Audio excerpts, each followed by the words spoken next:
আজকের দিনটা ভীষণই স্পেশাল হতে চলেছে, কিন্তু আমার রেগুলার রুটিনটা তো মেনটেন করতেই হবে। সকালে উঠে অয়েল পুলিং, গরম জল খাওয়া। ও আজকে আবার মর্নিংয়ে ভাতই খেয়েছি, কারণ ভাত খেয়ে আমাকে 12টার মধ্যে বেরোতে হয়েছিল নেলস করাতে।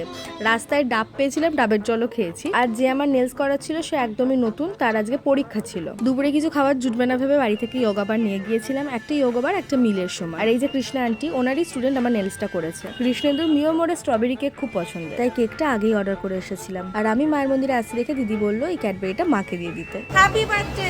Thank you. জয় মা শ্যামসুন্দরী। জয় মা শ্যামসুন্দরী। কৃষ্ণেন্দু আমার মায়ের পেটের ভাই না হলেও এক মায়েরই তো সন্তান আমরা, তাই না? তাই ওর সাথে আমার সম্পর্কটা রক্তের থেকেও অনেক বেশি আত্মিক আর আন্তরিক। আর মায়ের মন্দিরে গেলে তো তোমাদের অনেকের সঙ্গেই আমার দেখা হয়, কিন্তু আজ এই মিষ্টি মুখের পাশাপাশি আরেকটা মিষ্টি মুখ দেখেও মনটা ভারী ভালো হয়ে গেল। জয় মা শ্যামসুন্দরী। এই হলো আমাদের শ্যামসুন্দরী পরিবার, আর আমরা সবাই মিলে আজ আমাদের ভীষণ প্রিয় কৃষ্ণেন্দুর বার্থডে সেলিব্রেট করলাম। আর কৃষ্ণেন্দুর কেকটাও খুব পছন্দ হয়েছে, এটাতে আমার খুব আনন্দ হলো, কারণ কারোর জন্য ভালোবেসে কিছু নিয়ে গেলে তার যদি সেটা ভালো লাগে এর চেয়ে বড় প্রাপ্তি আর কিছু নেই। কেক মাখামাখি হলো, যেটা কৃষ্ণেন্দু করতে খুবই ভালোবাসে। তো তারপরে বাড়ি এসে মায়ের প্রসাদ পেলাম। বার্থডে স্পেশাল এঁচড়ের বিরিয়ানি, আলুর দম আর পনির ছিল। আজ বার্থডে বয়কে তোমরাও একটু উইশ করে দিও। জয় মা শ্যামসুন্দরী।